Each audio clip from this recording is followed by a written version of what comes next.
언론중재법 개정안을 두고 대치하던 여야가 극적으로 타결했습니다. 국회 연결해 자세한 소식 알아보겠습니다. 장윤희 기자, 여야 합의 내용 전해주시죠. 네, 더불어민주당과 국민의힘은 다음 달 27일 본회의에 언론중재법 개정안을 상정하기로 합의했습니다. 강대강 대치를 이어오다 한 달간 더 숙고할 시간을 갖기로 한 겁니다. 이를 위해 양당은 8인이 참여하는 논의기구를 만들기로 했습니다. 8인 기구에는 민주당과 국민의힘 소속 의원 2명씩과 양당이 추천하는 언론계 인사 각 2명이 참여합니다. 이 합의안은 양당 의총에서 모두 소속 의원들의 추인을 받았습니다. 이에 따라 오늘은 언론중재법 개정안은 제외한 채 다른 법안 처리를 위한 본회의가 열렸습니다. 앞서 국민의힘 5선 정진석 의원이 야당목 국회 부의장에 선출됐고 국회 법사위원장에 민주당 박광원 의원이 선출되는 등 여당 3명, 야당 7명 등 상임위원장 10명도 새로 선출됐습니다. 국민의힘은 21대 국회 후반기인 내년에 법사위원장을 가져갑니다.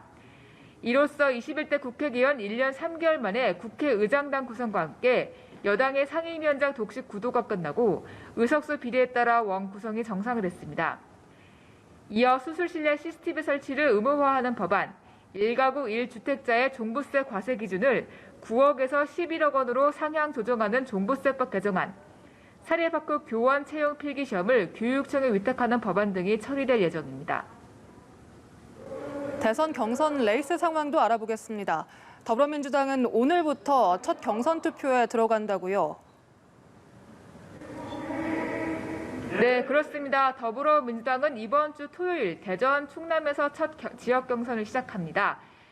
경선 투표를 위해 오늘부터 온라인으로 권리당원 투표에 들어갔습니다. 이재명, 이낙연 경선 후보는 오늘은 각각 경기도정과 공약 발표에 집중했는데 네거티브 공방이 다시 불거지는 조짐입니다.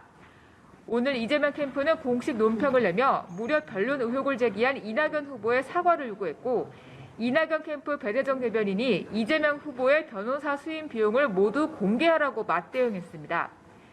이낙연 후보는 기자들의 관련 질문에 원팀을 의심하지 않는다며 답변을 삼갔지만 이재명 후보는 자신의 비리 의혹을 제기한 이낙연 캠프의 정무실장 윤영찬 의원에게 범죄 행위, 인간적 도의에 반하는 행위를 반복한다며 사과를 요구하는 글까지 올렸습니다.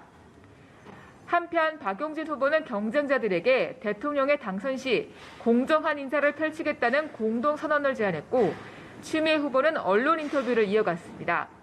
자가격리 중인 정세균, 김두관 후보는 온라인으로 표심 잡기 행보를 펼칩니다. 네, 국민의힘 상황도 알아보겠습니다. 국민의힘은 오늘 오후 대선 경선 후보 등록을 마무리하죠? 네, 그렇습니다. 국민의힘은 오늘 오후 5시부로 대선 경선 후보 등록을 마감했습니다. 다만 경선 규칙을 둘러싼 신경전은 고조되는 분위기입니다. 정홍원 선관위원장이 어제 역선택 방지 조항을 포함해 경선 규칙을 재검토할 가능성을 내비치면서 대선 주자 간 신경전이 뜨거워지는 겁니다.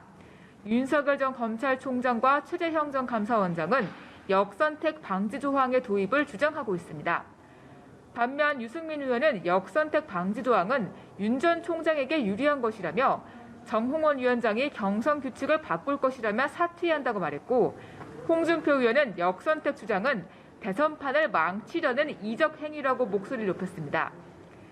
하태경 의원은 정권 교체를 위해서는 기선 제압용 싸움을 멈춰야 한다며 1차와 2차 컷오프 모두 일반 여론조사 50%, 당원 투표 50%로 진행하자는 중재안을 제안했습니다.